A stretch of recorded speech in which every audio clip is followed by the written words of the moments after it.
Jeremy from Jeremy.net. I'm a comic book artist, writer, creator, and I share my creative process here with you online.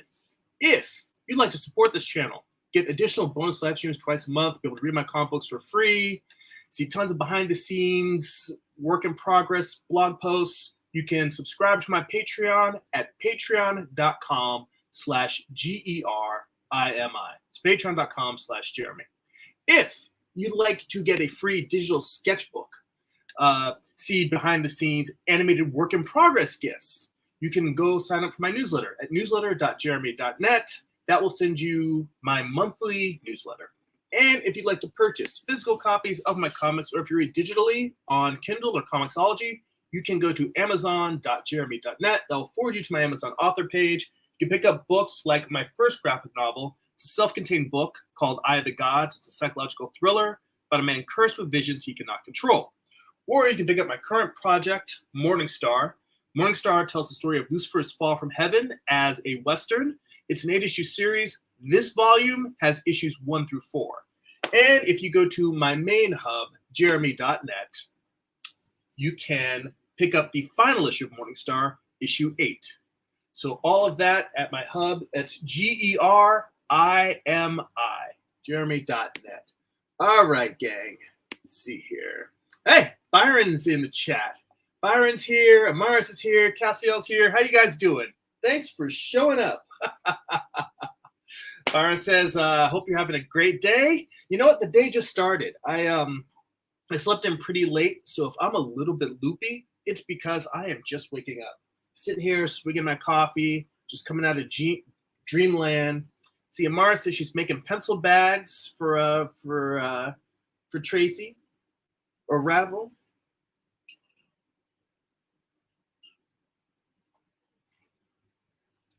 Pencil bags are nice. Gotta have someplace to carry your gear. I've been using those hard case, the art bin, the big plastic pencil containers. They make like these thinner, small little travel pencil cases. That's what I usually keep my figure drawing gear in. So, what am I up to today? Let's see here. Oh, Amara says pencil cases for traveling. That's what it was. Yeah, autocorrect and it's a pain in the ass when we're trying to type stuff. Let's see. Cassiel says we're having a Zoom call. You know what? And Byron says that's a feeling I can relate to. I kind of like that. As ridiculous as it sounds, the fact that, us not having met in person, the idea of being able to show up and have like, oh, we're having our call, we're having our little creative time, and hanging out. It is kind of nice. It does feel like we're showing up for our creative personal artwork time. I'm curious for you guys, how much time you get during the week to do creative time? Because I know for me, I usually use like an hour a day during my lunchtime, and I usually spend that time doing artwork, and then I just eat while I'm working. But also then I'll try to get in, if I can, another hour in the evening. So really, I don't get a ton of art time during the week. Except for the nights when I have figure drawing classes, because then it's like 3 hours of dedicated drawing time. But that's also not working on a personal project. That's time dedicated to study. So I'm curious if you guys, how much time you get throughout the week. I would love to be able to get up to, like, say, 3 hours a day of personal work in addition to my regular workload. So we're jumping back onto the Medusa project. I've mostly been doing during the week some more architectural stuff. We're doing some modifications at the home, and I'm kind of working on designing those. So it's not really stuff that I think would be that interesting to share here. But I also have not made any progress on this series. But the main thing I wanted to do is get like 6, 8, 12 different ideas for Medusa piece. I've got more ideas for Medusa pieces beyond just what's here. But the main idea for this series was for it to be related to this idea of light raking across the figure. So we drop my opacity, make the brush size a little bit smaller. And I'm still trying to decide whether I really want to go 3 horizontal and 3 vertical, or whether I want to have them all vertical and redesign this. Who knows? Let's see here. Byron says on average, I spend about 1 to 2 hours a day, sometimes 0, sometimes 4 plus, really depends. Amara says, I've made 10 art kits for my comic book boot camp I'm putting on next summer, and my grandma took from me and gave me $25 for it. Thanks, Grandma. Well, that is awesome. The art boot camp, making some ducats from it. Cassiel says, I draw some skulls and heads yesterday. Oh, cool. I hope you were able to get a small model skull, unless you just happen to stumble upon a head. I mean, if that happens, it happens. I'm not, no judgment here. All right. It is weird when I'm starting without a I'm not starting halfway through a sketch. I'm kind of starting from 0 at a certain point, because I'm trying to remember. There was a point when I was doing these sketches where I had a ton of ideas. And because I've been so inconsistent in working on them, let me undo this. I want to create a little bit more space for this thumbnail. Because I've been inconsistent in working on them, now it sort of feels like I'm just starting from, okay, what do I want to draw? Because if I were to just pick one of the thumbnails above and start working on it, that would be one thing. But I really wanted to try this whole idea of thumbnailing multiple pieces at once. So this feels almost like it's a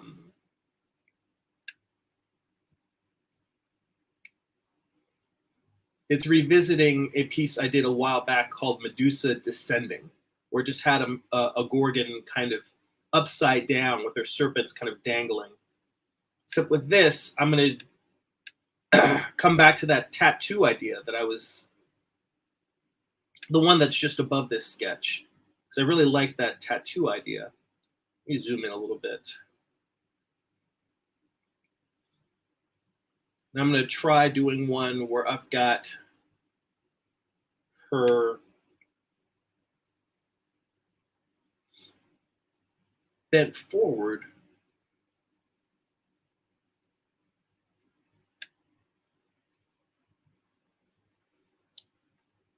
And having a tattoo artist working on her. Do I want to have her arms going forward, or do I want to have them going slightly back? See, this is why I love thumbnailing. It's just a couple of simple lines, and I can completely change the pose. Let's see here. In terms of drawing the skull, Cassiel says the results get pretty good. The last one, a level of realism that I didn't expect. All of them I used reference from photos, drawings, real life. No matter, it's gold. You know what? It's good that you were able to find a bunch of good photo reference. That is the next best thing to being able to get a physical model.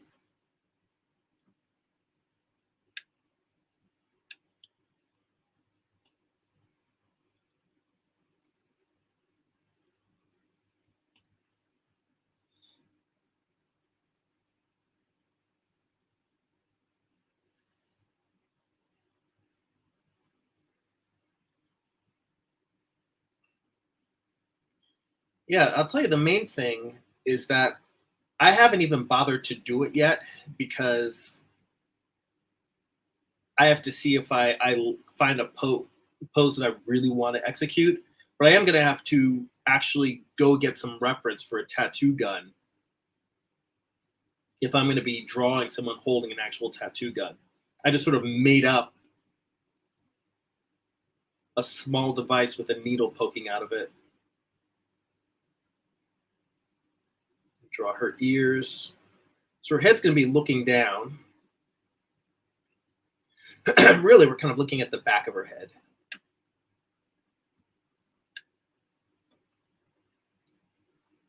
And I think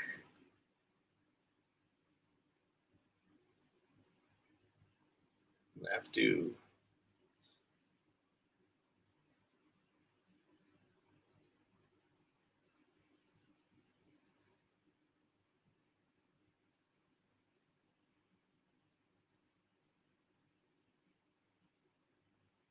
give that sense. Maybe even having these tattoos running down her neck a little bit.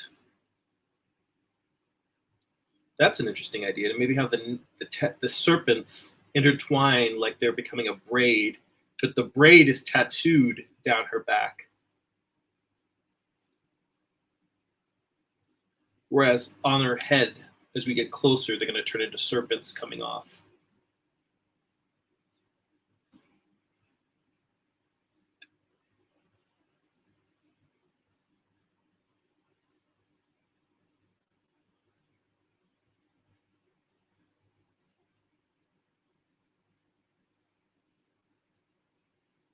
Now the question is, where do I put the hand doing the tattoo? So let's say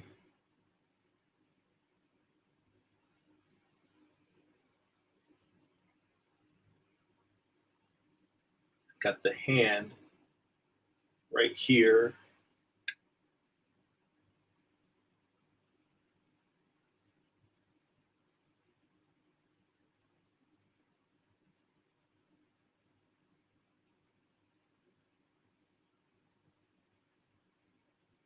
I have to erase a little bit of the head here. Actually, I'm going to have to erase a little bit of the hand because I've got to make sure that the gun is actually pointing at the head. So it might make more sense for me to draw a simple block representing the tattoo gun and then draw the hand wrapped around it. So let's say this block.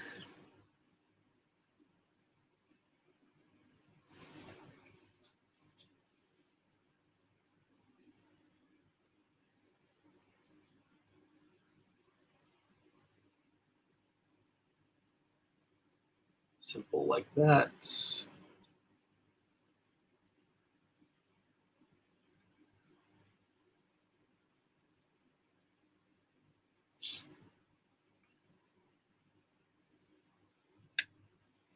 You know what? It drives me nuts to not be able to see what I'm supposed to be drawing.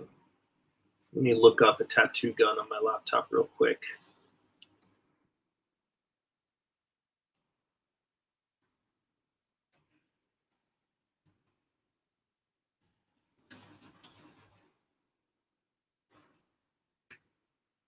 Let's see here. Okay.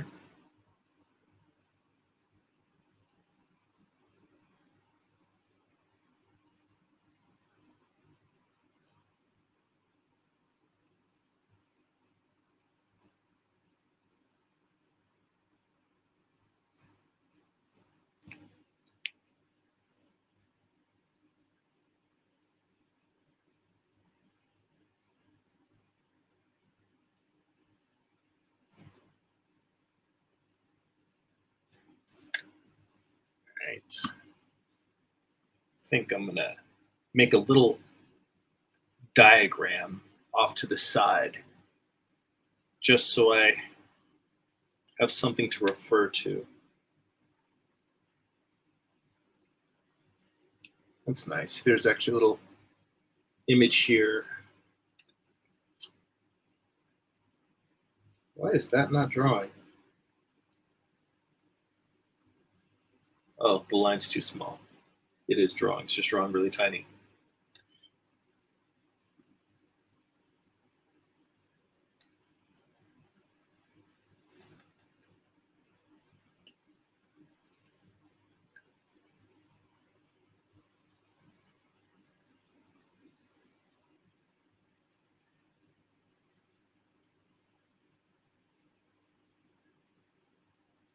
So this is just a simple diagram so that I have a sense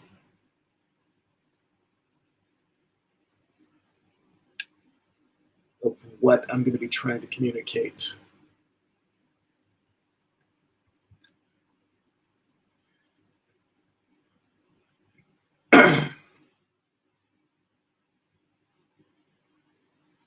It's a nice photo online with the gun in the artist's hand.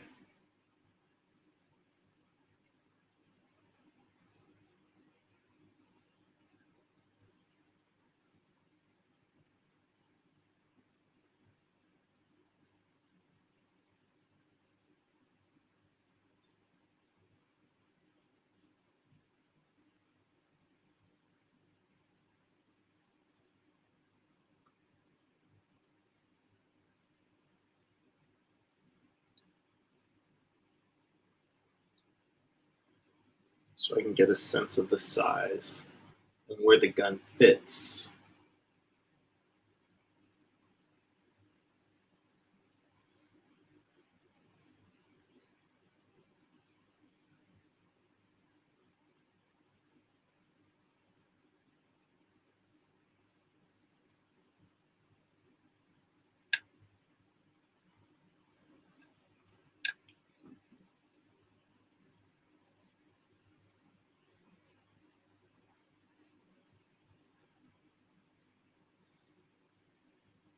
Not the greatest, but it'll be enough for me at least to mentally wrap my brain around what I'm imagining drawing here.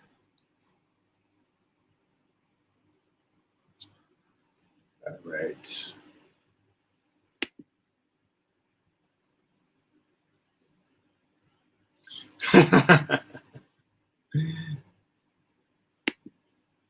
See, Cassiel says, I'm seeing here that it's just me and you. And Byron says your YouTube watch account is funky at low viewing numbers. It shouldn't be considered exact. And Cassiel says, I click in participants. And Cassiel says, I have to agree with you. You know, I mean, you can't, I think to a certain degree, part of the reason why is because I don't tend to title my videos with sort of sensationalized titles or clickbait. I don't come up with clickbait titles. I just do the live stream and then I title them afterwards. And that does mean that I don't necessarily get as many viewers as I would hope, but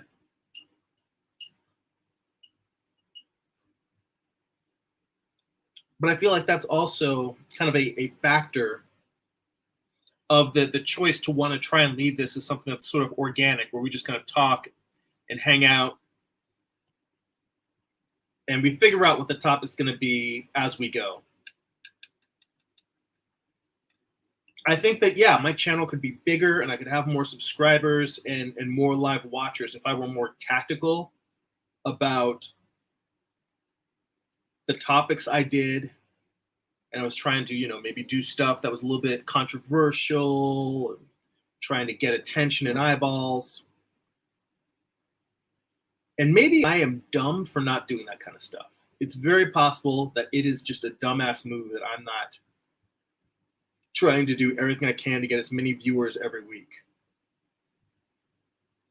But it also wouldn't feel necessarily authentic to me. If there's a way, for me, the main thing is doing stuff like that.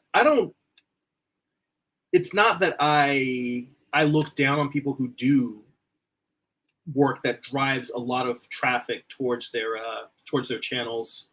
I think that's smart marketing and it's good marketing. I think for me, it's more about how my brain works and how I approach this whole experience of creating art online. There's a lot of people who can't really create.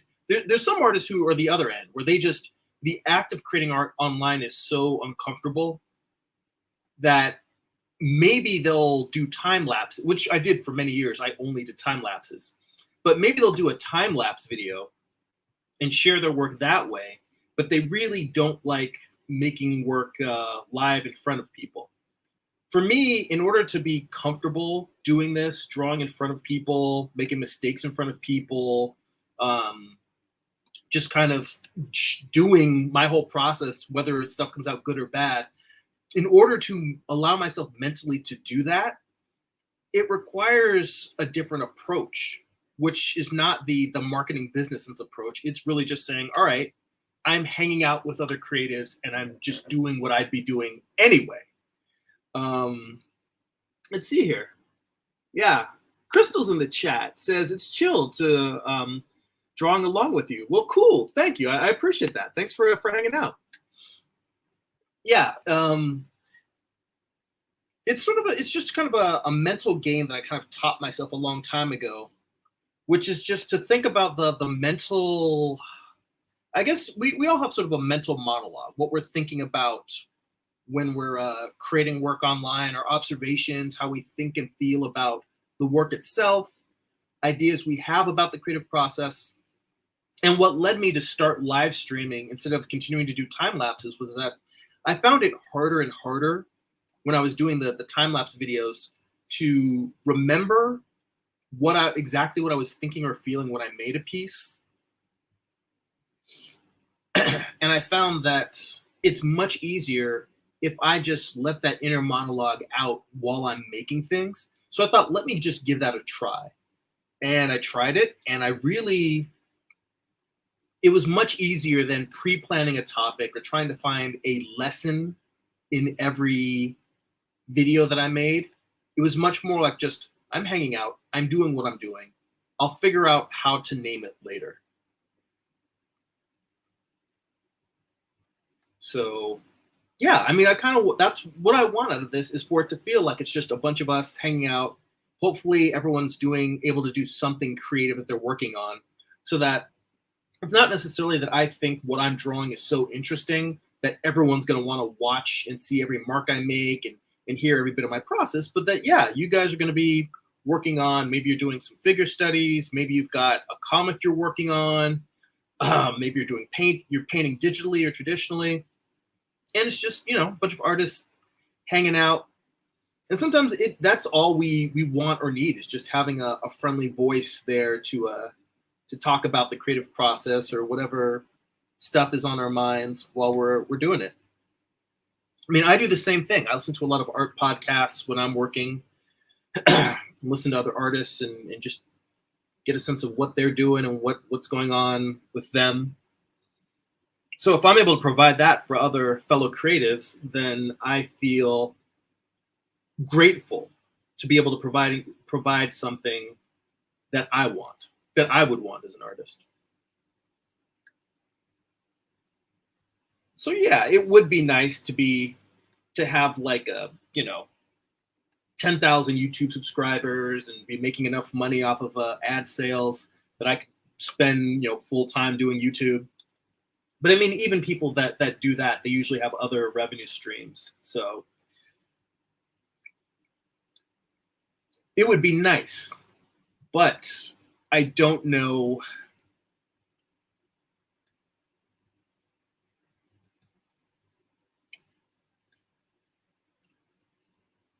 I don't know if the mental steps it would take to, I think, looking at the live streaming aspect, I don't know if that would make the creative process of making art unpleasant enough for me that I'm like, this isn't what I want to be doing.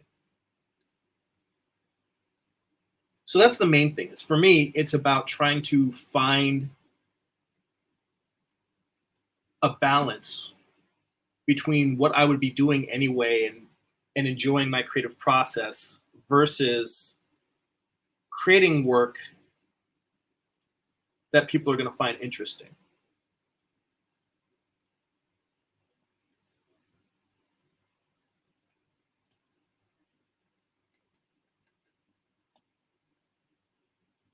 And I'm trying to work on not making these hands too meaty. And I think I'm going to try and specifically make these hands more feminine. So it's a female tattoo artist.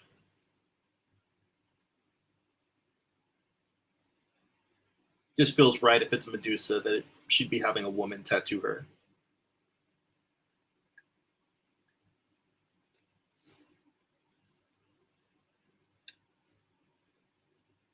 I've got my hand up like this because I'm kind of imagining my hand sort of in the position here.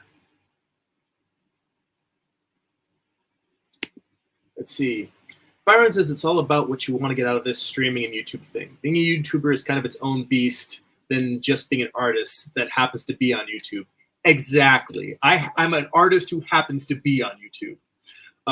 In fact, what's funny is when I started this whole process, the idea of even being on social media at all was originally simply that it takes me so long to finish a particular issue of a comic that I didn't want people to didn't want people to forget that I was around, but also I didn't want people to think that I just made like 1 or 2 issues and then gave up. So if I show up every week and I'm making artwork, people can see, all right, he's still making artwork, even if he hasn't released a new comic book or a new print, or it's taking a long time, and he's still writing a new series. Whatever I might be doing, where I don't have a new book out, or I'm not showing up at a convention, people can at least see, oh, he's still around, he's still making art.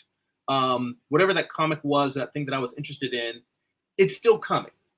So that was really my initial idea for even getting on to YouTube in the first place. I think I started it maybe a couple years, maybe 1 or 2 years after I started doing conventions, when I realized, oh wait, I think that it was right around the time that I was working on, I was either finishing the first issue of Morningstar or starting the second issue. And when I realized how long it took me, because at first I thought, oh, I'm going to finish a comic book every 3 months, and I'm going to publish quarterly. And as soon as I saw, oh, no, I might finish 1 or 2 issues a year, I realized that I needed to find a way to let people know that I was still making art. Now, I'll tell you, looking at this, the thing I can tell you is that the premise, now I'm zooming out and looking at the thumbnail, the premise as a whole, I think, is interesting. This composition is rather boring. Just having the woman's head laying down this way. I definitely think that the first one that I drew is a lot more interesting than this one. In my head, I saw something that was going to be really fantastical and dramatic. And now drawing it, I'm like, nah, just it's not what I had hoped it was, what I hoped it would be. But that is the point of doing thumbnails. The point of doing thumbnails is to experiment and play and try out different versions of an idea to hopefully come up with something that is dynamic, that is interesting. Let's see here. Professor Diaz is in the chat. Hello. Thanks for dropping in. Byron says, in the end, I think you should just focus on doing what you think is most comfortable for your creative process. Forcing things can lead to burnout. Very, very true. I have slowed down in my process a little bit, specifically because of the burnout issue. I don't think that I was necessarily suffering from burnout, but I definitely felt like when I finished that final issue of Morningstar that I wanted to just breathe, just relax a little bit. You know that idea of in art that you're kind of like you're inhaling when you're consuming content and you're exhaling when you're creating it. That idea just that we need to give ourselves a little bit of time to, I guess, recharge the batteries. And who knows, maybe the need to recharge batteries is a sign of burnout, but I'd like to think that it was more of me trying to avoid burnout.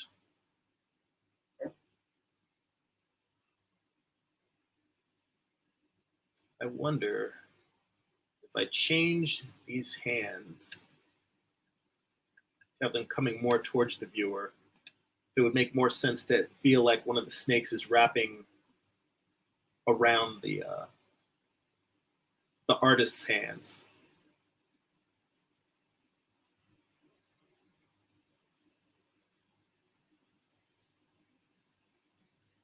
I think it's because this weird angle that I have the head laying forward is such an odd angle for drawing someone, like having someone laying face down, but then having them turned around so that their head is below you as if they're leaning down forward into your lap. It's such a weird angle that the concept of it being a tattoo on the head, I don't think it's necessarily reading.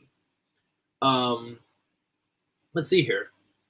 Cassiel asks, how do you draw the head and your planes? Can you give an example? Yes. First off, real quick, let me grab a book.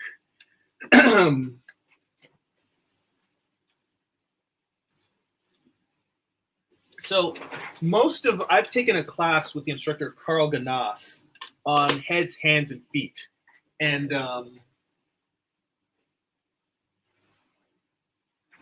he has a book specifically on drawing the head. The book's called Headshots.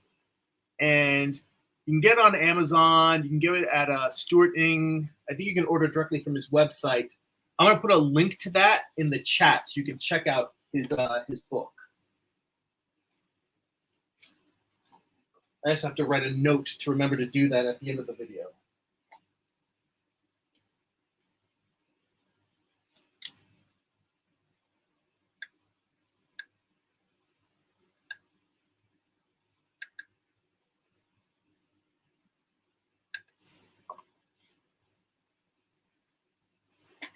Anyway, Karl's book is, I think, probably the best book on drawing heads that I can find.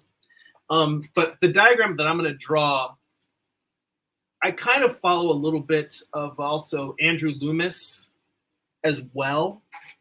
And he's got kind of a similar structure.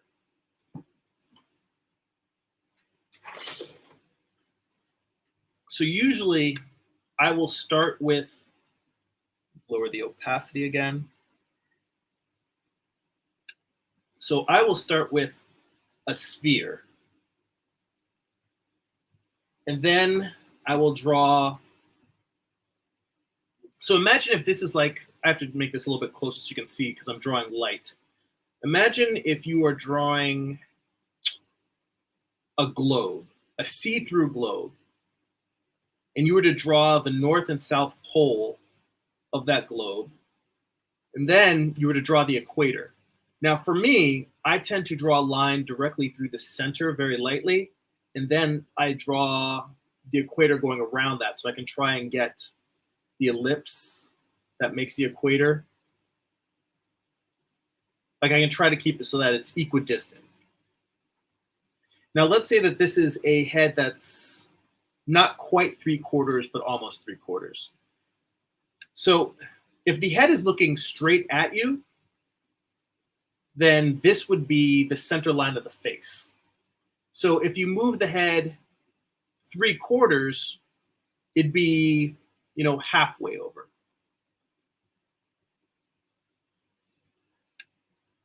Let's say that we make it a little bit less than 3/4.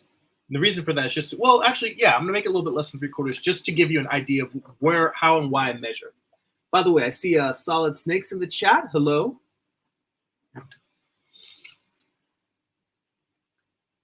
And Byron also mentions on that topic of burnout and consuming. He says, I have a very, very basic idea of never consume more than I create and never create more than I consume. So of course it's not a dogma, but more of a reminder just to take some time for inspiration. You know, it's funny. I've been thinking, one of our regular viewers and a Patreon subscriber, Negro Frazetta, I gave him some advice about, you know, going through his art books and just sit down and just flip through and look at every page. And I realized that I have not been taking my own advice. And I was planning to sit down with, I bought 2 Frazetta books last year. And I've only looked at a couple of pages of each of them. And they're very large books. And I want to just sit down and spend an hour just flipping through, just letting my eyes take it all in. Hey, Jay King's in the chat. What up, boy? How you doing?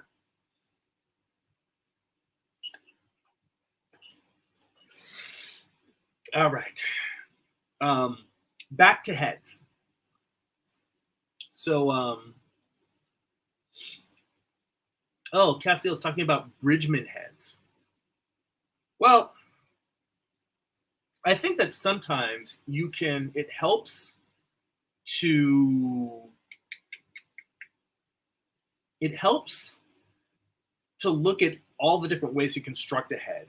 Even if it's not necessarily a Bridgman head, you can use the idea of constructing, and this isn't that different.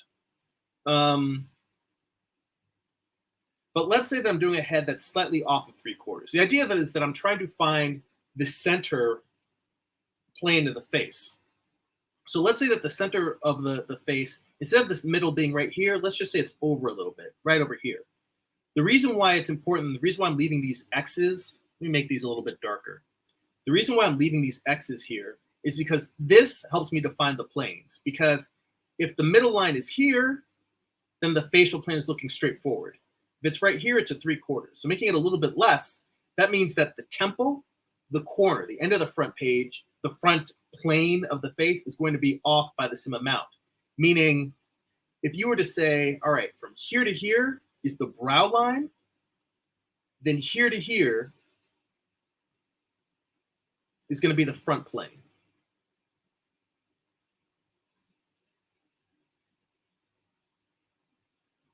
Very sloppy here.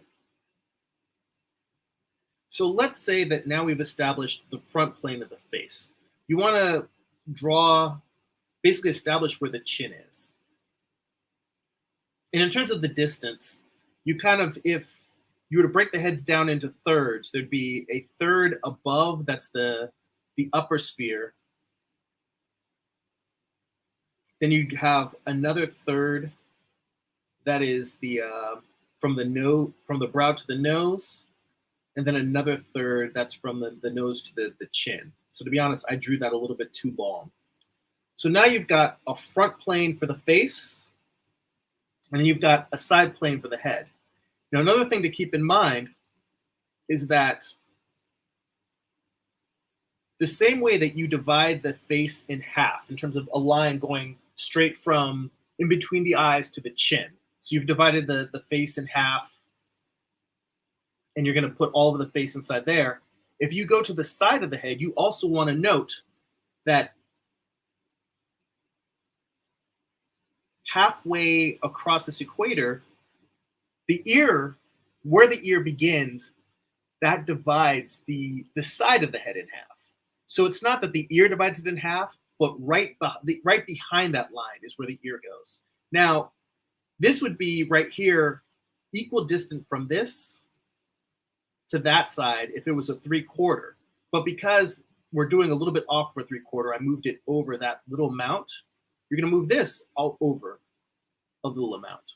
So you're going to put the ear over here instead. So you've got all of this space between the temple and the ear over there. So the reason why it's important to know where the ear goes is because before you even draw the ear, that's also going to be where the jaw starts. Because the jaw, we think of the jaw as just being in the front of the face, but it goes all the way around the side of the head. It comes down halfway and then goes forward halfway. In fact, I should probably adjust that a little bit.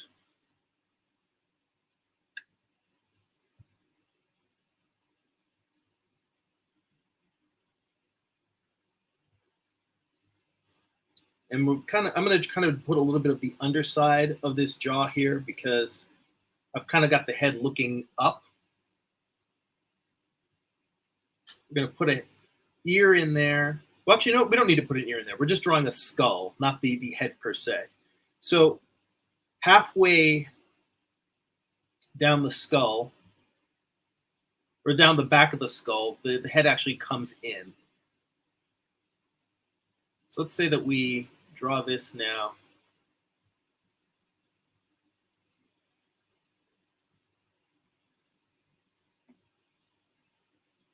So Cassiel, you've got your major planes. The facial plane does come in, it narrows as it heads to the chin, but that's also because the cheekbones stick out wider.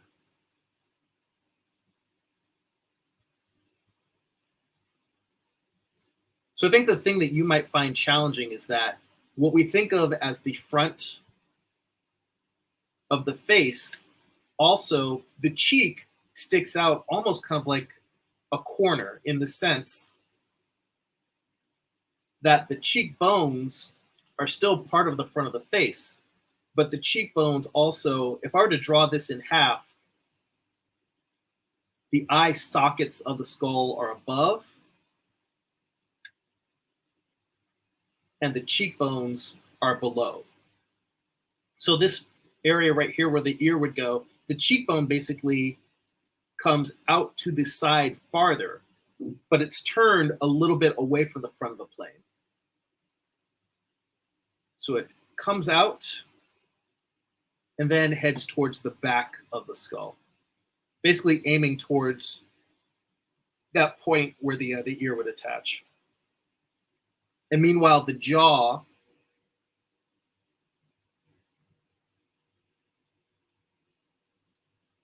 comes down from below towards the front towards that front plane. A little bit of a chin in here. Now the mouth actually protrudes out like a muzzle in the front of the skull. So it's not completely flat.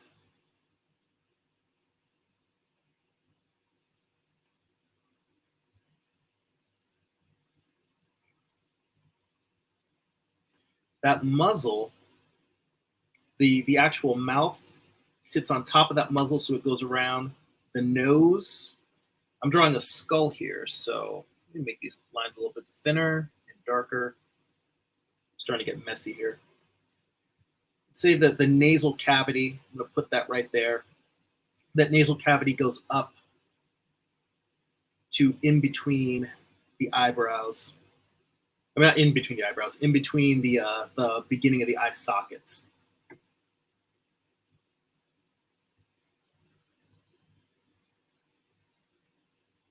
And I actually drew this eye socket in a little bit too much because you got to leave room for the bridge of the nose goes back, then up a little bit. You see the side of the bridge of the nose.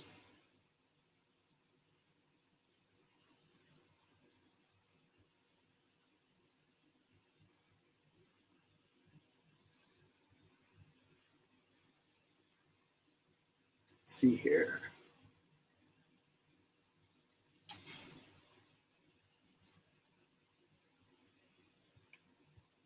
There's a little bit of a divot in the bone. Not so much a divot, it just dips in a little. Let me erase some of this.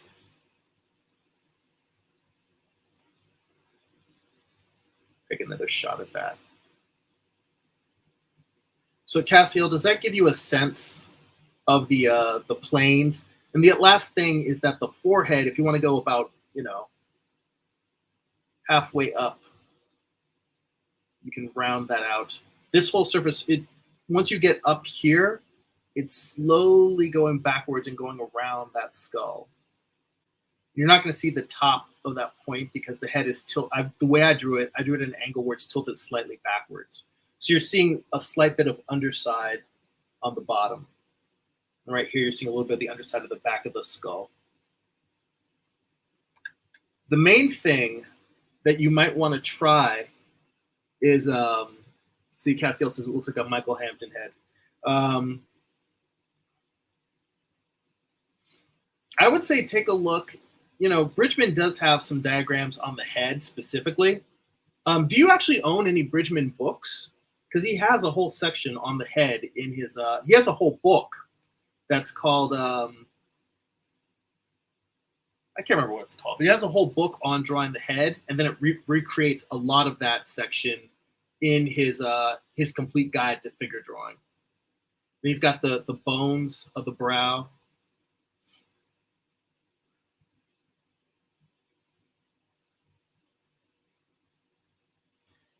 But what I was going to say is if you're really concerned about the planes, you really have to get good at drawing primitive shapes because you can just draw a tall cube. How's my Apple Pencil low? I was just charging this. Let's see here.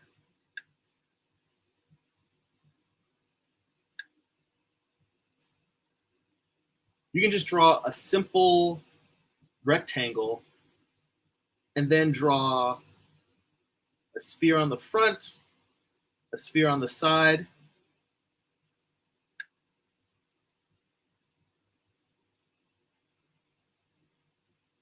and then kind of construct what I was talking about in terms of here's where the ear would go, here's where the jaw comes towards the front.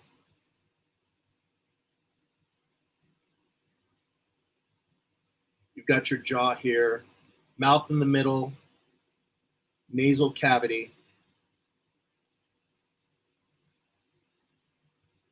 eye sockets. So if you look at this very simple diagram that I drew up here, if you're concerned about planes, basically you can take this box draw, this form, and then let me duplicate it real quick. You can take this simple form and then just shave the edges off. Shave the edges off of that corner, get rid of that part that's on the underside there, round off this corner, maybe add a little bit of sphere to the top to round it out. This one's a little bit squished the way I drew it. It probably should be a little bit more elongated, like that. Little digital cheat there. But yeah, if you start with just drawing a simple rectangle and then drawing in the mass of the skull on it, that diagram that I drew up top here first, this diagram right here, I think that'll get you the planes, if that's the main thing you're worried about. Cassiel says nope, but in terms of Bridgman, but I searched a lot of drawings of him. Well, I think if you get to a point where you can pick up a book on Bridgman, check out. I think I might have an old video on drawing Bridgman heads. I'll see if I can find it and post it after this live stream. Or actually, you know what? Crazy thing. I have to apparently charge my pencil anyway. I plugged this in to charge. Oh, crap. I can't charge my pencil because I need to plug it into the iPad to charge it. Well, isn't this a conundrum? Isn't this a pickle?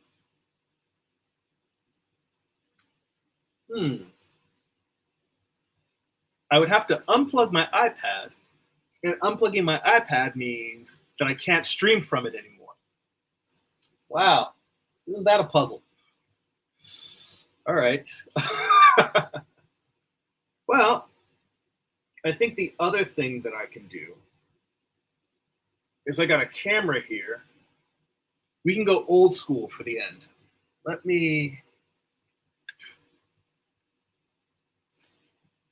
try this.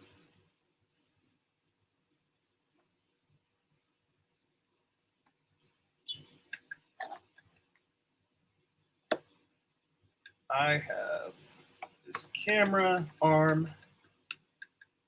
I can bring this down.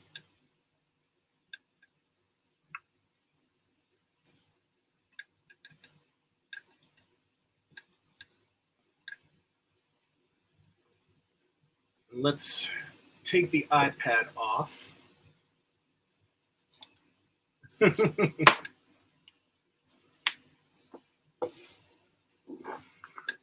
This happens sometimes. You're live streaming, some unexpected stuff happens. This is what I'm going to do. Let's go back to me here. I'm going to remove this.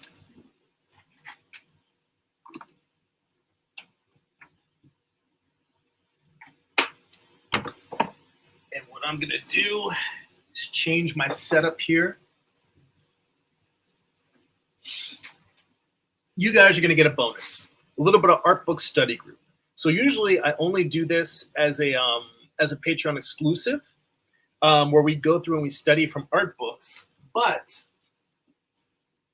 thanks to my iPad dying, I am going to switch gears here,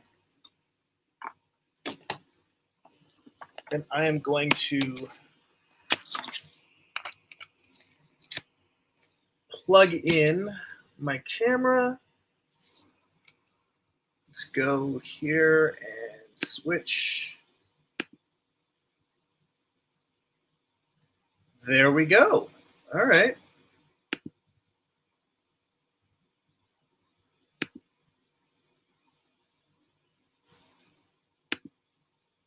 There we go.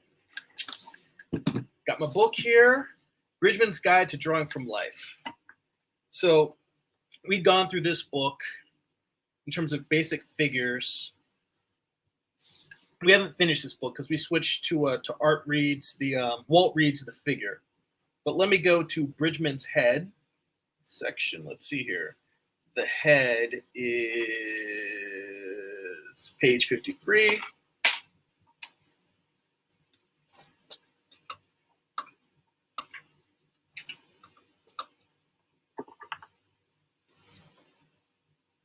All right. So we've got Bridgman's basic skulls here. But let me see if he has a section where he actually talks about actual construction.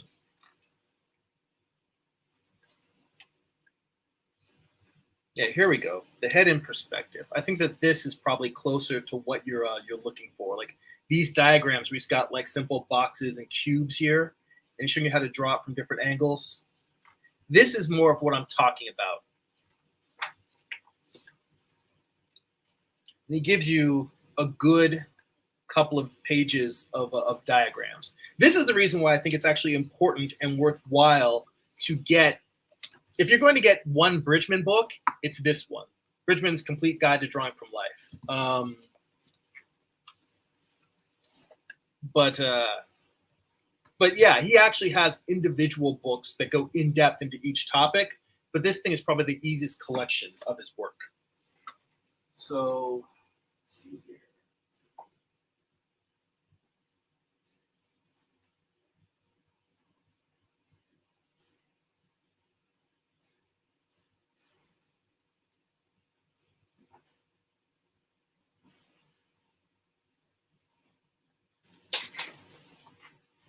Add a marker paper. Let's see.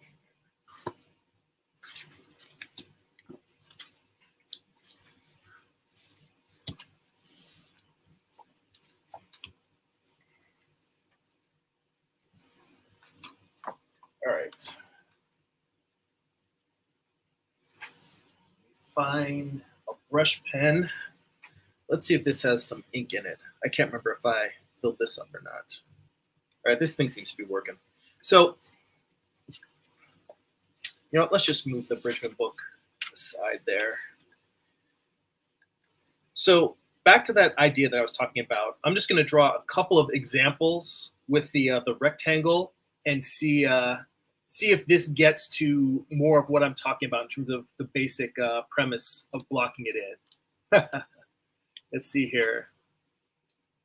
Amar's in the chat. Hey, how you doing, man? Let's see here. Amar says, I did the 100 head challenge. It's a 10-day challenge like 3 years ago. I would suggest you do those types of challenges for things you want to practice. He said heads are easy once you understand the simple shapes. For the head, just like the rest of the body, has landmarks. Once you understand it, you'll be able to draw them from your imagination or reference. But you just have to dig in and practice. So that, yes, very much, Cassiel. I actually have not heard. I think I have heard of the 100 head challenge, but I don't know what the details are. Whether it's like you draw 10 heads a day for 10 days. I've never looked at the rules because I generally ignore art challenges, and the reason why I ignore them is not because I don't think they're important. It's just most of the time I'm working on comics or I'm working on personal illustrations. I've got other stuff going on, and I usually don't have time to do things outside of that. I mean, I think that these challenges are very important for helping you improve your skills. But for me, I'm usually improving my skills by just taking figure drawing classes. So it's really a matter of where you want to put your energy. But I think Amar is completely right in that the most important thing is spending time studying.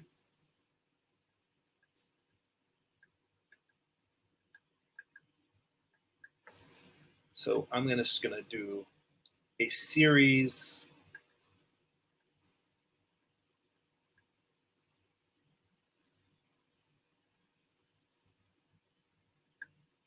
of rectangles here.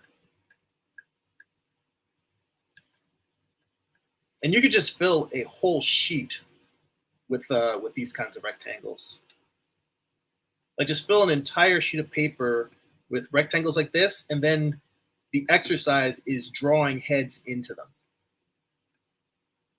So for all of these, I'm gonna, well, the last one, I'm gonna try drawing the back of the head. But for this one, let's say, all right, put an ellipse in here, and an ellipse over here. Practicing drawing ellipses, that alone is a challenge. It takes a while to really get good at that. I'm still not an expert at drawing freehand ellipses, but it takes some time. Now, the point of these lines is this first line that I drew on the front, that's the brow line. This line that I drew down the side, that's the line that's going to be the center point of the side of the skull. So the ear goes behind that, but also the jaw comes out below that. So I'm going to draw a center line down the face to the chin. And like I said, halfway across, cheekbones, halfway between the cheekbones and the brow line, I'm going to throw the eye sockets in there. From here, you can project the nose off, or the nasal cavity if you're drawing a skull.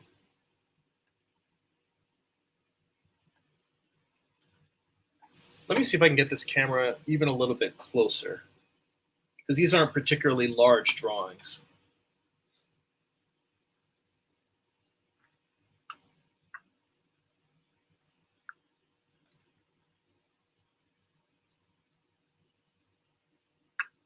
You know what, any closer, my hand's not going to be able to get underneath the page. I'll just have to, I probably should just draw bigger.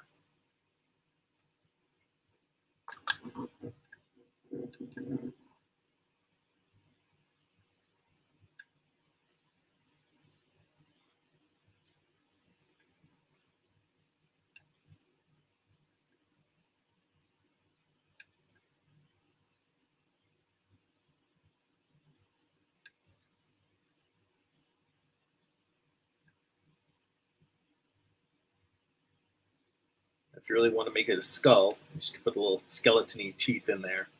Have them go around the side. But the idea is just that it's simplifying the skull.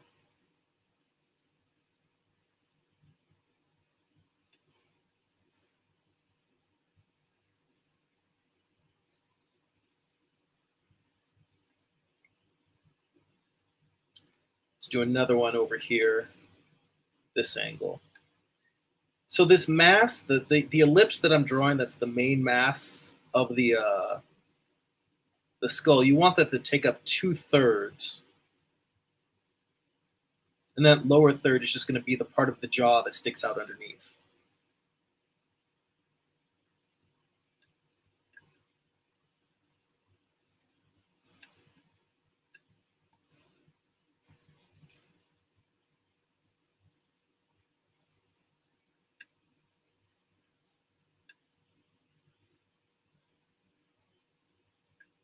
I almost feel like I should be drawing this really big with a marker.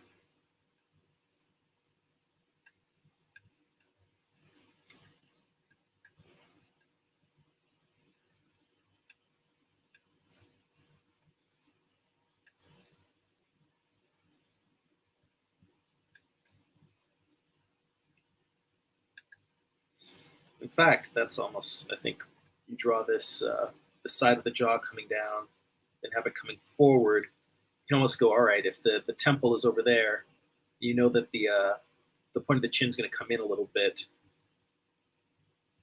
That right there is kind of giving you those planes that you're talking about, simply by just connecting the dots. See, in fact, I'm going to leave this one unfinished, because this, I think, really calls out what you're asking about. Like, you're asking about how do you define these major planes? And that's really it.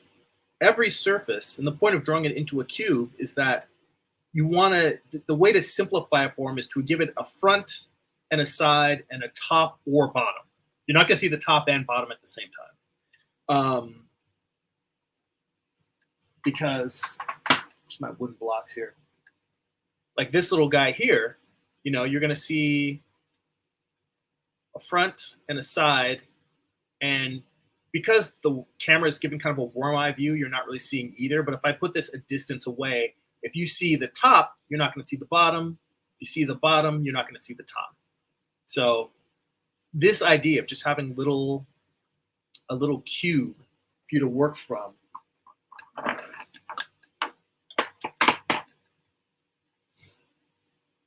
And in fact, I even did that. I've got I made it for my Patreon, and I always meant to make a video and make it publicly available. But I made simple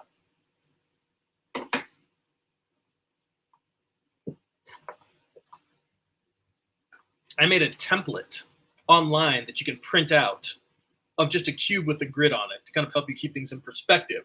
But I'm bummed. And I was going to make a whole video on just how to use this to practice drawing basic forms. I never got around to doing it. I still have to do it. I mean, there's so many things to do, but I can make the actual download link for this available because it's been a Patreon exclusive for a long time. I think it's long enough that I can make this available for the greater public because it'll be, you know, useful for you guys. Maybe I'll keep the video Patreon only, but then I'll release like a paid course on drawing from the cubes. You know, let me run back into the chat, see what's going on here. Let's see here.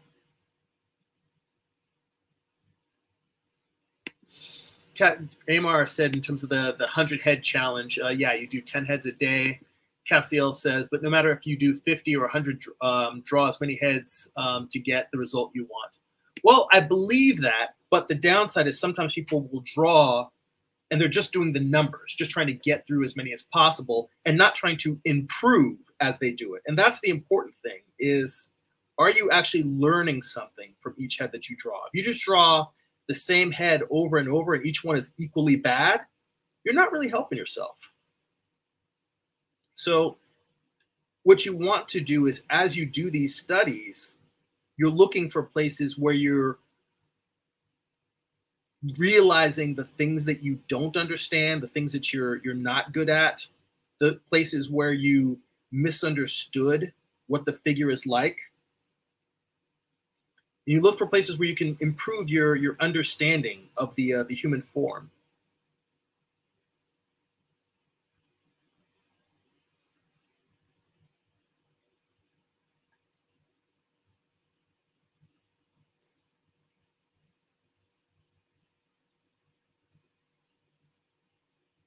There's a lot more comments in the chat. I'm going to come back there in a second.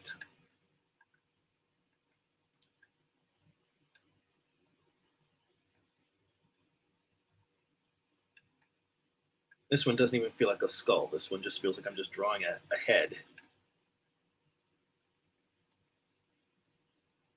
But again, this diagram right here, that's the basic instruction. Whether you're doing a Bridgman skull, drawing from Loomis, just drawing from observation or photos, that's what you want to start with.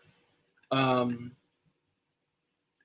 think there's a whole method. The Loomis method, and also the method that I've learned from Karl Gnass, does not involve putting a box around it. It's starting with just the egg shape of the entire head as a whole, and then it's building out the features and the forms and sculpting it. But I think if you're having trouble with just getting the planes down, this box approach might be more helpful. Again, after this video is over, I'm going to come back and put a link to Karl Gnass's book in the description, because I think you should check out that book and go into the detail of his process specifically. He has a whole course, like I mentioned, that teaches that. I'm actually taking that course in October. So and you can sign up for it at his website. I'm not getting any affiliate bonus for that. I just think it's really helpful. It helped me improve my understanding of the head tremendously. So definitely check that out. I'll put a link to that in the chat too, but it's figuredrawingschool.com. Let's see here. Amar mentions I did the 500 hand challenge right after that as well. He said you can get the result you want because everything is based on your intent.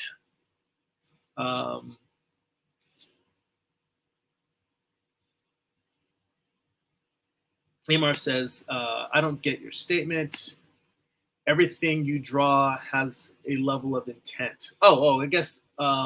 He's asking about Cassiel saying if you draw 500 or 100, 50 heads or 100 heads. So that question about intent is what I was just talking about, is actually trying to improve and understand. I think that's kind of the same thing that while I was talking, Amar was talking to Cassiel about it.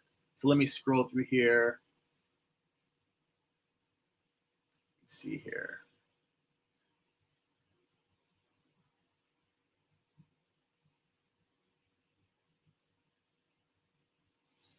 It's just a good and detailed conversation in the chat, but it would be too hard for me to repeat all that's the discussion that's going in here. But yeah, definitely it's practicing and going with intent, trying to figure out what it is you want to learn, what you do learn. Let's see here. All right. Yeah, Byron also chimed in there. He said that's a common problem with many art challenges. While mileage is important, too many people focus on completion instead of learning and adjusting. Yeah, that's the main thing that's kept me from doing the art challenges. That I find when I start seeing things and learning, I slow down a bit. Speaking of slowing down, I'm going to try something a little bit different on this one. So in this, I'm going to draw the back of the head. So let's say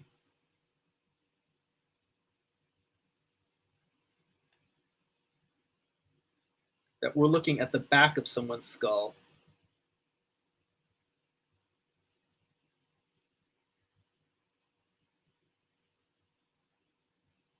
The head curves in earlier. And then you're going to see sort of the mass. You're going to see the jaw coming down from behind.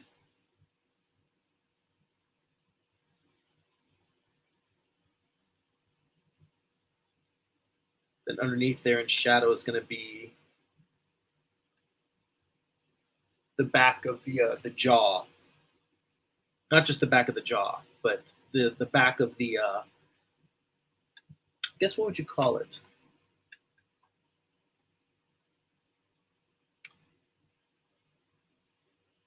This whole inside area of the upper part of the mouth. That's kind of what I'm sketching in there. If you can see that. All right, we're past an hour here. And I think the last thing I'm going to do before we wrap it up is I am going to now, I drew these pretty small, and I feel like you guys didn't get a chance to really see a lot of what I was talking about. So I'm going to go in here on a fresh sheet, and I'm going to draw 3 really big boxes. And you're going to have to excuse how crappy these may or may not come out, because I'm going to use a big, old, fat magic marker to draw these. But hopefully this will be enlightening to some degree. So let's move along, Bridgman. Let's turn this way so we can get full screen here. And I'm going to draw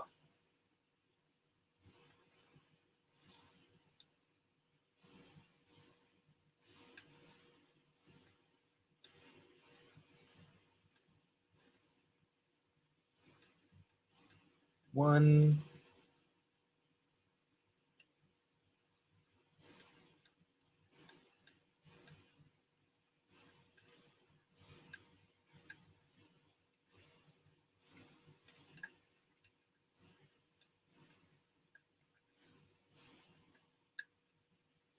this is hard for me, not just because I'm drawing kind of loosey-goosey, but because I'm trying to draw around the camera. Because I have yet to buy a DSLR so I can have the camera way up above me and still have to be clear and crystal. So I'm like literally, I mean, you can see in the small thumbnail, I'm looking around it as I'm drawing. So it's kind of hard and awkward.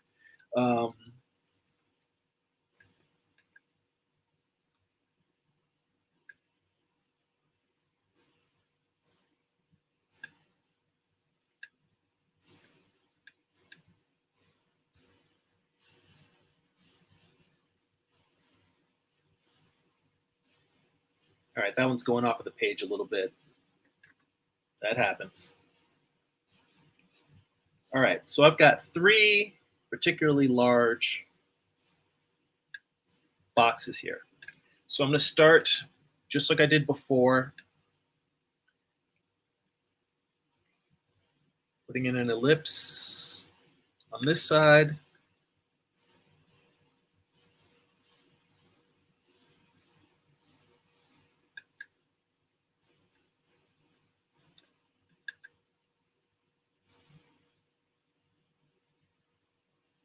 Ellipse on that side. I could just spend hours just practicing drawing freehand ellipses, because that's really handy for drawing every form on the human body. So you've got your ellipse here. I start dividing it. Say that's where the chin is. Drawing this out to here, then up to the jaw. Then from the chin also to the temples.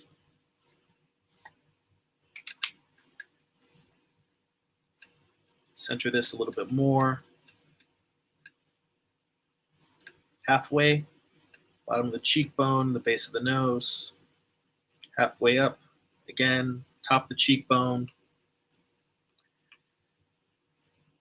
Let me block in the nose here.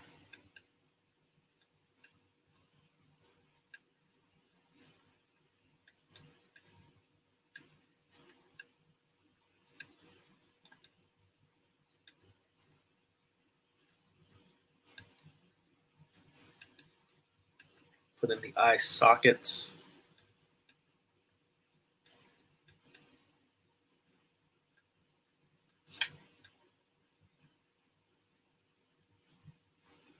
Putting in that muzzle.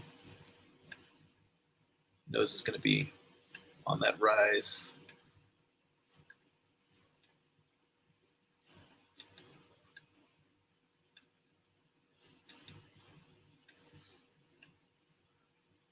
Connect the dots between this side and that side.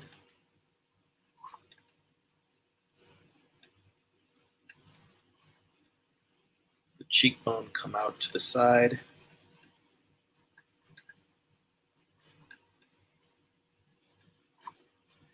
There's a bone surrounding the eye socket called the zygomatic arch. It's called the zygomatic process.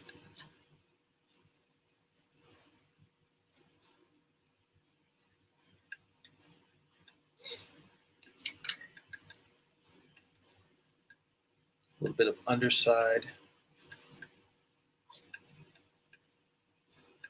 And if I were going to put ears in here, the ears tend to line up with the eye socket.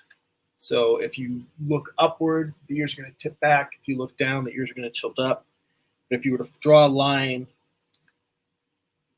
down the side plane of the head, the ears would fit in between that space.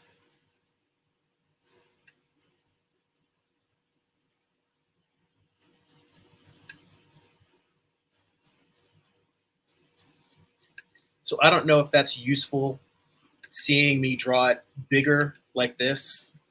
I'm going to do it real quick over here.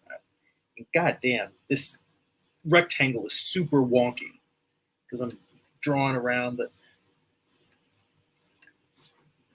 this camera. Yeah, it's the camera's fault. No, it's also me just drawing wonky ass cubes. I'm not going to blame it all on the camera. It's also me. But you know what? That's another thing about this. Like things like that 100 head challenge and the 500 hand challenge. Doing stuff, these kind of exercises, it helps you practice your motor skills. You know, I can blatantly call myself out and say, yeah, when I'm drawing primitive forms, I get sloppy about it and they're not drawn as precisely as they should be. And seeing that gives me a chance to say, all right, well, let me see where I can improve.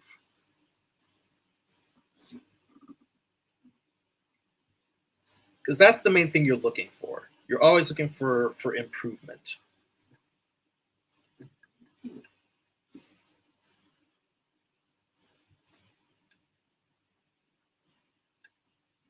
I literally went like this and tried to do the double tap to undo, like on Procreate. I drew that arc and it just didn't quite make it all the way to the brow, and I was like, oh wait, no, that's not good. See, don't got undos in the real world.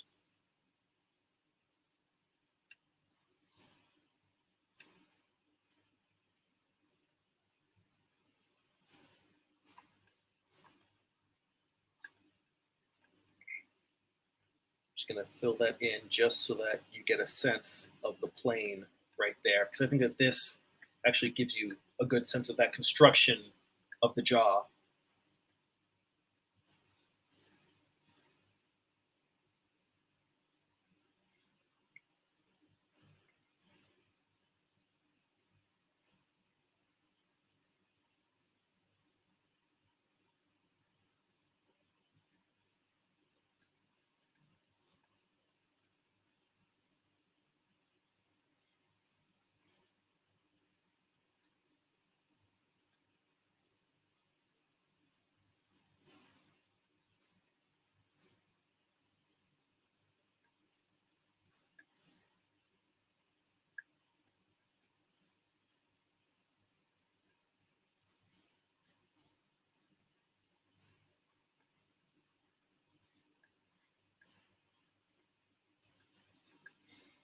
I'm sure that there are a ton of comments that I have not stayed up with. I'm going to run through those when I finish, because this drawing in large marker on a larger size than I'm used to drawing requires more of my concentration than I usually give while I'm live streaming. Sometimes I'm drawing stuff and I really got to focus. But it's funny, I was also even telling myself just the other day that I really want to practice drawing larger more. So I'm using more of my shoulder. So right here, I intentionally started with that vertical line that was going to be the center, and then moving down and marking what would be 2/3 of that, so that I knew where I was going to fill my circle in. Now the change up here is that I'm drawing the side first. So this is actually the profile, not quite profile, but you see, and this is also, Cassiel, you asked about drawing in perspective. This is a great way to just practice your perspective drawing, because I'm practicing on trying to keep each of these lines that are going down the side parallel to each other. And that's a big part of perspective, is saying, all right, all the horizontal lines on this plane, keeping those parallel, all of the horizontal lines going this way, keeping those parallel. That's part of the practice of developing a good sense of perspective, or at least being able to draw freehand perspective. That, and being able to draw ellipses.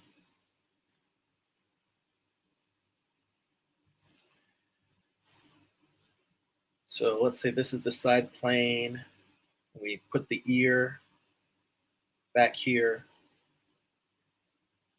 The base of the skull comes in. That cheekbone, well, let's see, jawbone comes down. It goes all the way over to the front, to the point of the chin.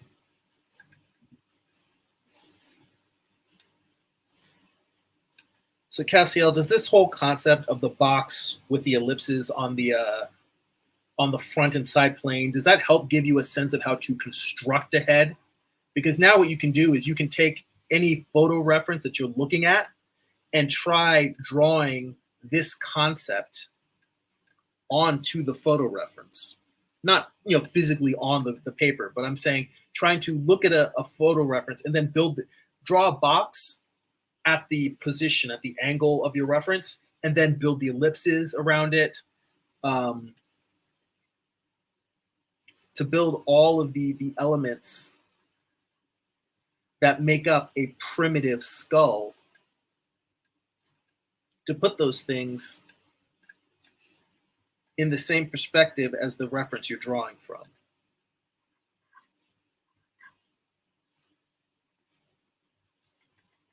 So hopefully this is helpful for you and maybe makes it easier for you to construct heads, whether you're drawing from Bridgman, whether you're drawing from Loomis, whether you check out the book that I recommended from Karl Gnass. I find this boxy method really, really helpful for me. And I think the thing about all drawing approaches, all methods, all the construction techniques that that you might learn from a book or an instructor, the idea about all of these things is that eventually that they're just tools to get the basic volumes down. Eventually you'll get to the point where a lot of this drawing, the boxes and the planes, when I draw a normal head and I'm just drawing the head like this without the box, this little head that I'm drawing right here, the idea is that a lot of these construction forms, I'm still using the box, but the box is in my head. And you don't necessarily need to put it on paper. That comes with a lot of practice and a lot of experience and a lot of analysis. So hopefully that helps.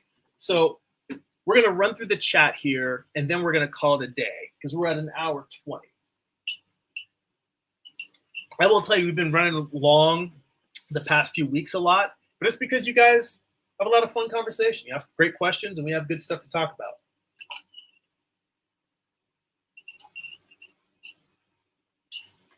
All right. Let me scroll back up. I don't know if I said hi to Solid Snake, Solid Spider Snake, but I saw he's in the chat here, so hi. It was a little while ago when I got caught up in the head drawing. So glad you were able to make it. Let's see here.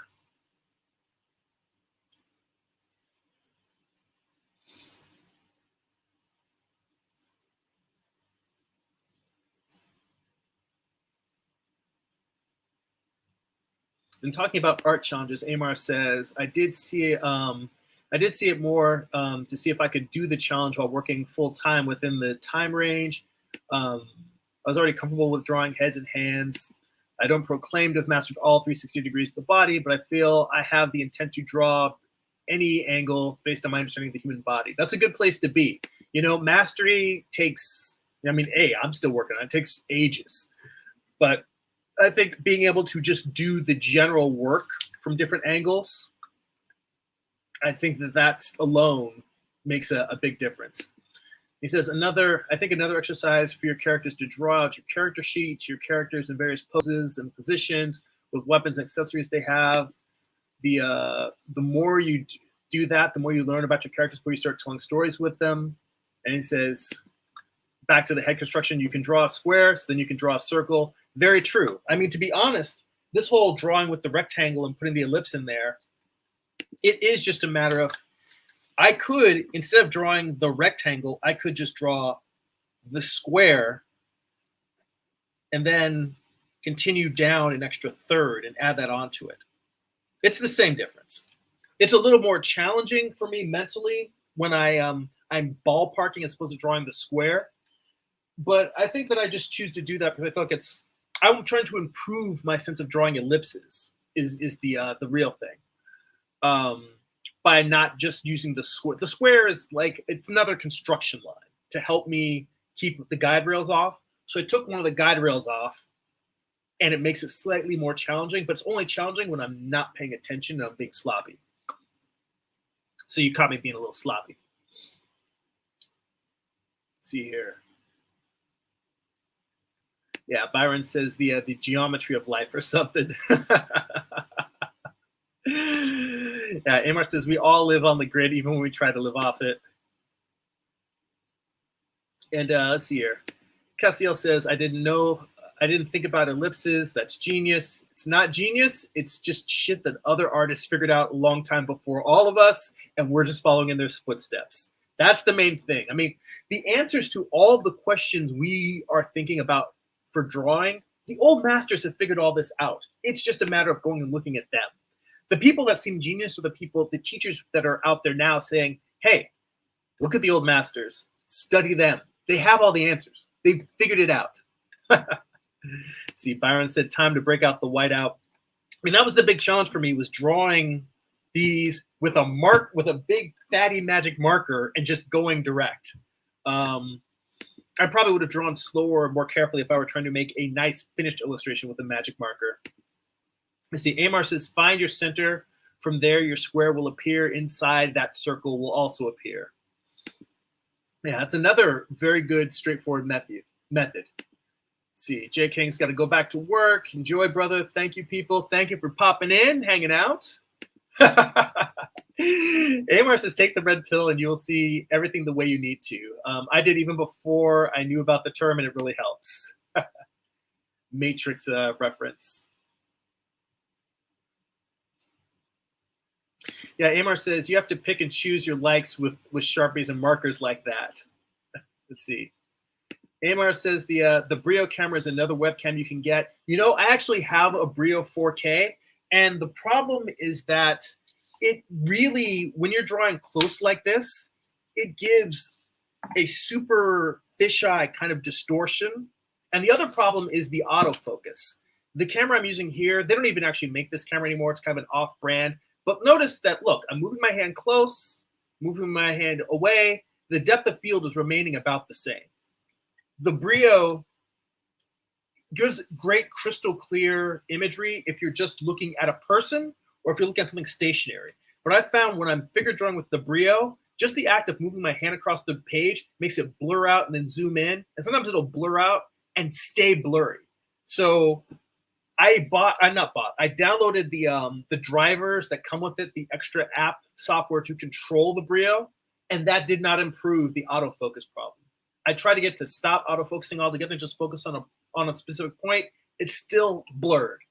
So the quality of the camera is great, but the autofocusing makes it damn near unusable specifically for figure drawing. I've yet to figure out an answer or a solution to that, except to just drop the money and get a DSLR so that it stays focused. I'm not sure if you use a Brio camera for your live streaming. Let's see here. Cassiel says, I'm thinking about doing a course of drawing to learn more perspective, or can I just buy a book about it? I always think that classes are better than books because it's more interactive. I know that, see, I don't know if John Messer is the instructor that I studied perspective under. I mean, you can get a good book on it just as a starting point, and then when you're ready for it, dive into a class. I'm trying to think. I'm sure Schoolism has some good courses, and their prices are very reasonable because they have like monthly programs. You can just do it for a month. You don't have to spend hundreds of dollars. I don't know if actually you do have to pay for a whole year's, or whether you can just do it by the course. But let's see here.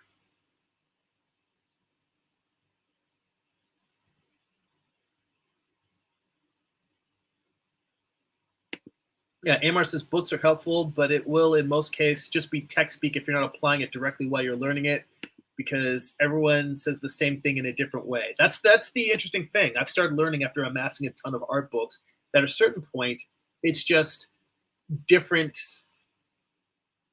interpretations, different explanations, It's like people speaking the same language, but they've got different dialect and different slang. That's kind of what I see as different books teaching it. So let's see here.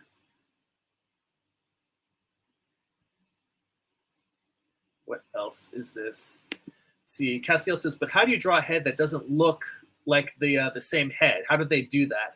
And Amar says, intent and understanding and practice. And yeah, Amar, Cassiel says, if you can draw a circle, you can draw anything. Let's see, Amar says, okay, in terms of the camera, he says the Brio camera, says, I have not used it for streaming, but I know the quality.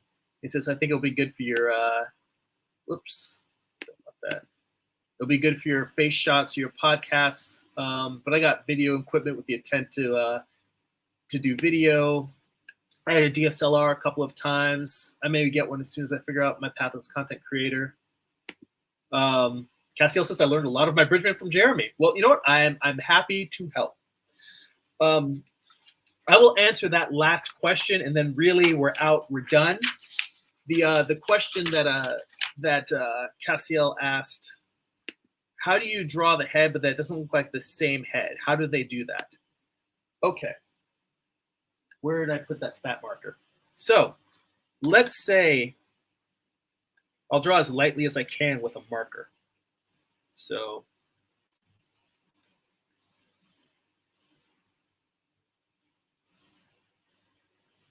it's probably a bit too extreme. Go.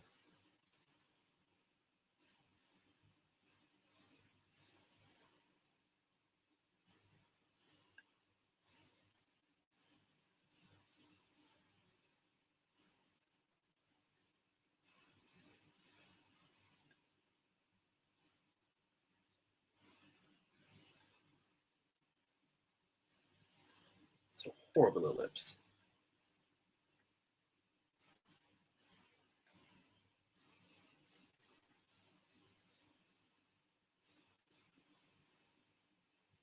So let's say you've got your basic head construction.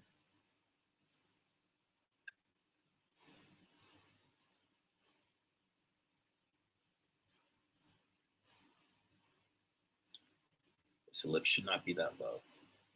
Let's say you've got a basic head construction.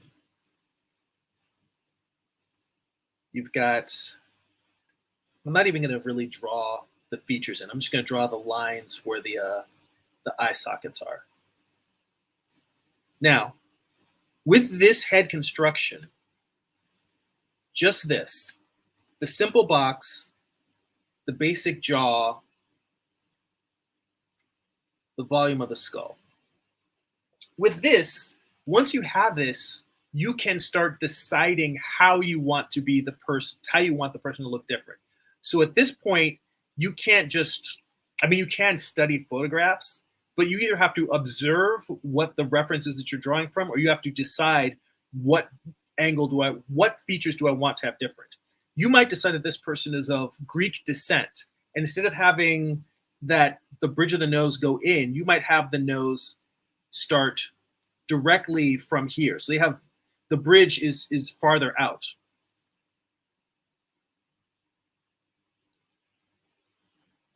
You might decide that they have very deep set eyes that are wide apart. So instead of, let me finish drawing the nose in there. So this right here, just this decision of saying, all right, I'm going to make the nose with a bridge that's more prominent. So you don't have this dent where it goes in and then back out. That's a decision. That's going off, instead of just going off of what the basic skull is, you're making a decision. You might decide that their eyes are going to be a little bit farther apart. So instead of drawing the eye socket right in here, you're going to move it out and move this one out a little bit. And like I said, if you decide you want them to be sunken, you might draw them back farther.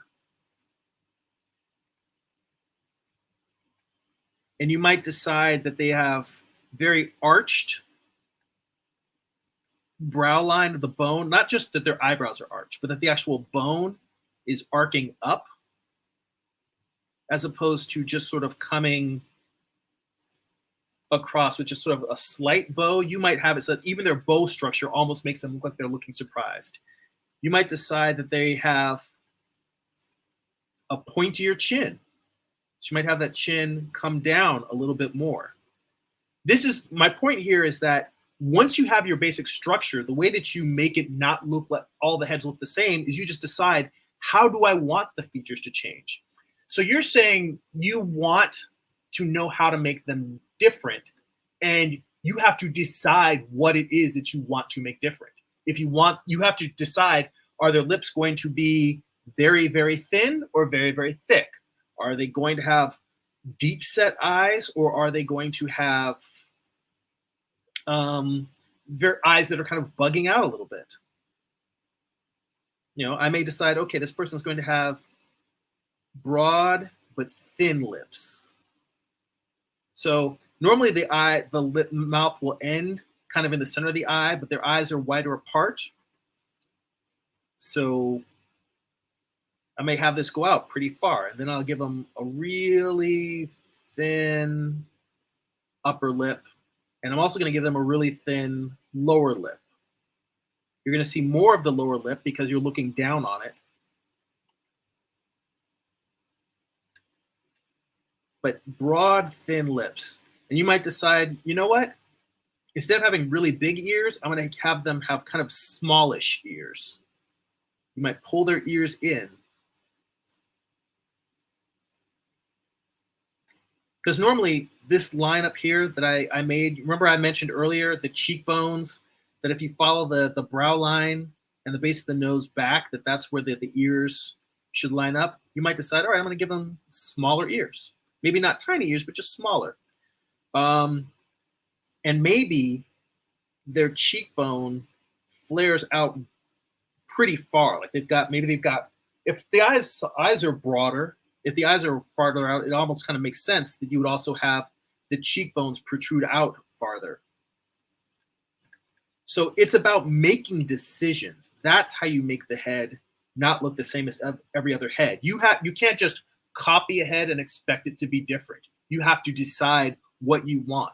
And I will tell you that that's not an easy thing to just start doing, because when you're starting out as an artist, the problem is you don't really know how to make good decisions versus bad decisions. You may say, well, I tried to make it like this and it just looks crappy. Well, it doesn't necessarily mean that the decision you made was a bad decision. It means that you need to figure out, how do I make that decision that I wanted to make look good? Let's see here. Let me extend the side of the brows out a little bit farther. And then let's say that in theory, the forehead should be going back like this. But what if we have the forehead go up higher in the front and then go back? Now, this is usually easier to describe with if you've got hair and you're using hair to show those changes in the plane, because the hairline is usually the main thing that gives you that sense of where the forehead changes direction and becomes the top of the head. But all of these little things here, in terms of like the pointiness of the jaw, notice how this is down significantly below where I initially put that construction of the jaw. That's just the direction I decide to make it. Maybe I decide to make it like this, but I also want them to be wide, like a big Superman jaw. You can immediately turn them into more of a Captain America lantern jaw by just going down and broadening out this part of the chin. Now he's got a big old lantern jaw. It's decisions. You have to decide what you want the figure to be. That is how you keep the heads from all looking the same, even if you're using a basic, even if you're using the same concept, the same basic box to construct every head. It's making conscious choices about how you want the features to be different. That is how you keep each head from looking exactly the same. All right, guys. It has been a great live stream.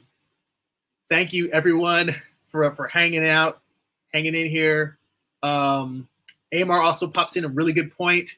Key thing to remember, that the male and female head have the same construction, but the male head has more angles, except with the exception of round faces. Women's heads are softer. Very good point. Look at Andrew Loomis for that, because Loomis draws very, very beautiful women. Very few lines. The fewer lines you put on the female head, the better. The more feminine it will look.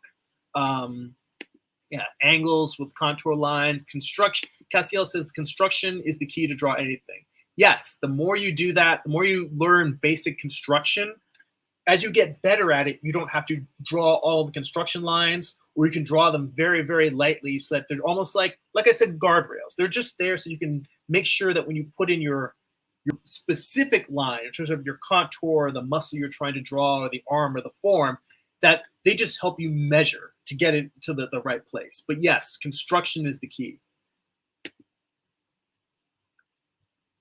Let's see here.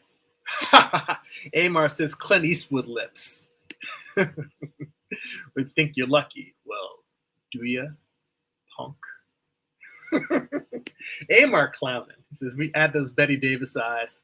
All right, guys, it has been a great stream. Thank you, as always, for hanging out, spending time, all the great conversation and thoughtful comments. You know, that little bit that I did where I was pulling out the Bridgman book and flipping through it, that's what we do in my my art book study group. We do that on my Patreon channel, patreon.com/GERIMI. It's patreon.com/Jeremy. You can head all over there and get tons of videos. I'm gonna have to look at how many art book study group videos I have. I mean, I feel like it's probably like 50, 60, heading towards 100 at this point, videos, all like 2 to 3 hours long, where I'm going through various art books and doing deep, detailed studies for my own education, but also kind of helping show you how I improve. It's literally, I'm showing you how I learn, and hopefully you guys are learning from that as well, along with being able to read all my comic books for free, as little as $2 a month, to get all that at patreon.com/GERIMI. Again, sign up for my monthly newsletter, newsletter.jeremy.net. You'll get a free digital sketchbook. You get to post a newsletter once a month that includes some comic book pages, work in progress gifts, blog posts, and more. And you can go to amazon.jeremy.net. That will get you to my Amazon author page. You can pick up my first book, Eye of the Gods. It is a self-contained black and white graphic novel, psychological thriller about a man cursed with visions he cannot control. You can pick up volume 1 of my comic book Morningstar, Lucifer's Fall from Heaven, told as a Western. The whole series is 8 issues. This volume contains issues 1 through 4. And you can pick up at jeremy.net.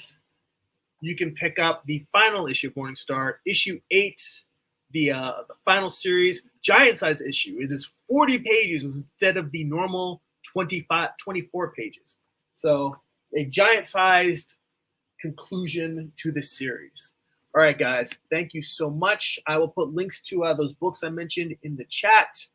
That's it for now. Go be creative.